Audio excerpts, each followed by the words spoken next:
국민의힘 대선 후보 경선 2차 경선 결과가 발표가 됐습니다. 윤석열, 홍준표, 유승민, 원희룡 4명이 4강에 진출을 했습니다. 본 경선을 벌입니다. 가장 관심을 모았던 것이 1위와 2위 누가 되고 어느 정도 차이가 나느냐. 윤석열이 1위고 2위가 홍준표입니다. 1차 때는 1%대 차이였습니다. 박빙의 승부였는데 이번 2차에서는 차이는 좀 더 벌어졌습니다. 예상한 대로 4%가 조금 넘는 차이가 벌어졌습니다. 국민 여론조사에서는 홍준표가 이겼고 당원에서 윤석열이 압도적으로 이기면서 전체 결과는 윤석열이 박빙으로 1위를 차지했습니다. 또 관심을 모았던 것이 4위에 누가 되느냐였는데 원희룡 후보가 차지했습니다. 다른 후보들과의 차이는 거의 나지 않습니다. 송은재TV 시작합니다. 구독, 좋아요 부탁을 드립니다. 국민 여론조사에서는 홍준표가 이기고 당원에서는 압도적으로 윤석열이 이기면서 4%가 조금 넘는 차이가 벌어졌습니다. 그러니까 1차 때는 윤석열과 홍준표의 차이가 1%대였는데 이번에는 4%로 벌어졌다. 하지만 박빙의 승부다. 본 경선에서는 일단 차이가 훨씬 더 벌어질 것이다. 이렇게 예상이 되는 부분입니다. 당원들 투표가 놀랍게도 50%를 육박을 했습니다. 49%대였습니다. 지난번 이준석이 당대표가 되는 전당대회 때의 45%. 그것도 놀라운 결과였는데 당원 2명 중에 1명이 투표를 하는 놀라운 열성을 보였습니다. 이 같은 당원들의 지지에 힘입어서 윤석열이 1위를 지켜냈다.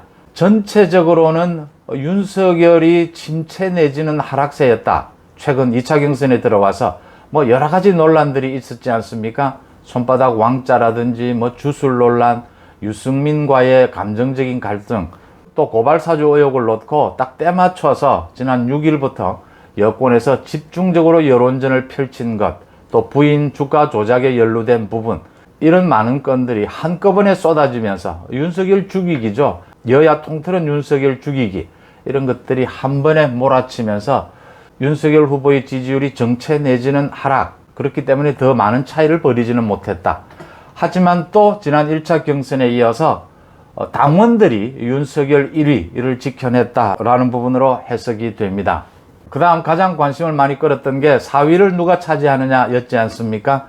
그러니까 황교안이나 최재형은 최근 들어서 하락세가 뚜렷해졌으니까요.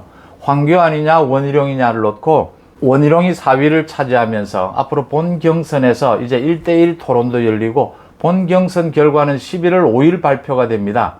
토론도 10차례가 열리는데 이제 형식도 1대1 토론도 포함이 됩니다. 이렇게 1대1 토론도 열리게 되고 경선 열기가 더 뜨거워질 텐데 원희룡 후보의 역할, 전체적인 토론의 수준을 높이고 또 흥행을 끌어오는데 원희룡 후보의 역할이 기대가 된다. 이번 2차 경선의 6번의 토론을 보면서 많은 사람들이 정치 신인과 오랫동안 정치를 한 사람의 그 차이, 또 민주당의 경선도 지켜보고 민주당과 국민의힘 서로 교차하는, 이번은 정말 독특한 현상을 보이지 않습니까? 여당이 야당의 선거운동에 나서고 야당이 여당과 발맞추는 선거운동, 거기에다가 검찰 공수처에 의한 선거운동, 경선이 이루어지고 있다. 과거와는 비교할 수 없을 정도로 굉장히 혼탁한 그런 경선 양상을 보이는 이유가 무엇인가?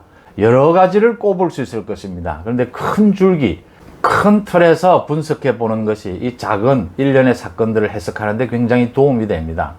지금 큰 틀에서 여야의 이 후보 경선, 대선 전국을 보면 1차, 2차 경선을 지나오면서 민주당은 이제 경선 막바지지 않습니까? 이 전체적인 분위기로 볼 때 윤석열 대 비윤석열의 경쟁이다. 경쟁 구도다라고 하는 점입니다. 윤석열이 대선 후보가 될 수 있느냐, 또는 윤석열이 대통령이 될 수 있느냐, 아니면 다른 모든 것이 여야를 통틀어서 그것을 저지할 수 있느냐, 이 싸움 구도라고 하는 것입니다. 그러니까 윤석열이냐 윤석열 아니냐 할 때 가장 중요한 것은 윤석열은 정치를 처음 하는 정치 신인이고 나머지 여야 모두 윤석열을 견제하려고 하는 여야 모든 사람들은 기성정치인이라고 하는 점입니다. 기성정치인들이 이제 정치판을 완전히 바꿔버리려고 하는 윤석열을 견제하고 있다. 이런 구도라는 겁니다. 지금 윤석열에게 이어지고 있는 고발사주, 이 고발사주 의혹은 지난 6일부터 공수처가 그 조성은의 휴대폰 포렌식에 성공을 했다라는 게 또 뉴스버스였습니다. 뉴스버스에 처음으로 보도가 되면서 마치 군사 작전하듯이 여권 전체가 나서서 윤석열이 개입되고 있다. 윤석열 후보 사퇴하라. 이렇게 여론전을 펼치고 나섰습니다. 그 휴대폰 녹취록 내용을 봐도 윤석열이 개입될 내용은 하나도 없었습니다. 지난번과 똑같은 것입니다. 그러니까 지금 김웅이 말하지 않고 있는데 그 녹취록을 그대로 인정한다 하더라도 손준성이나 또는 다른 어떤 검사가 자료를 김웅에게 넘겨줬고 김웅이 조성은에게 자료를 주면서 대검에 고발을 하라라고 하는 내용입니다. 하나도 바뀐 내용이 없습니다.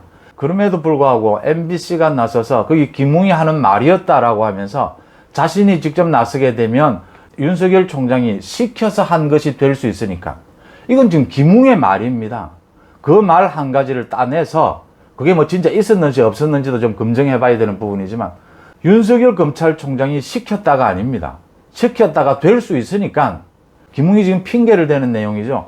그걸 가지고 MBC는 가짜 뉴스를 퍼뜨리고 전체 여권이 나서서 윤석열이 개입됐다라고 하면서 여론전을 펼쳤습니다. 뭐 이것뿐만이 아니죠. 윤석열 부인 김건희 씨에 대한 뭐 주가 조작 의혹, 윤우진 전 세무서장의 뇌물건에 대해서 봐줬다라고 하는 의혹, 갖가지 의혹들에 대해서 검찰과 공수처가 수사하고 있는 것을 폭탄 터뜨리듯이 윤석열 죽이기 여론전을 펼쳤습니다. 야권에서도 마찬가지입니다. 홍준표와 유승민 후보가 나서서 갖가지 주술 논란을 불러일으키는가 하면 홍준표 후보는 또 여권에서 공격하고 있는 이 고발사주 의혹에 대해서 윤석열이 책임을 져야 한다.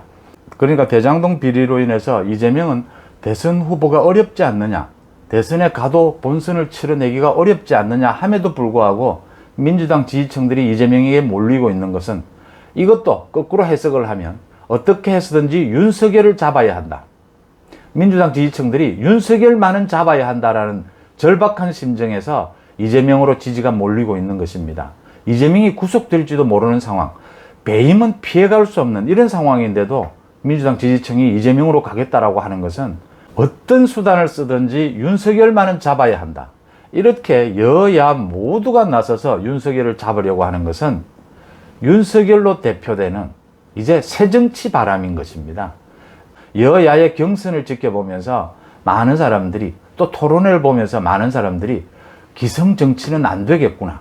모두 여든 야든 기득권에 물들었구나. 그 상징되는 인물이 이제 문재인과 이재명인 겁니다.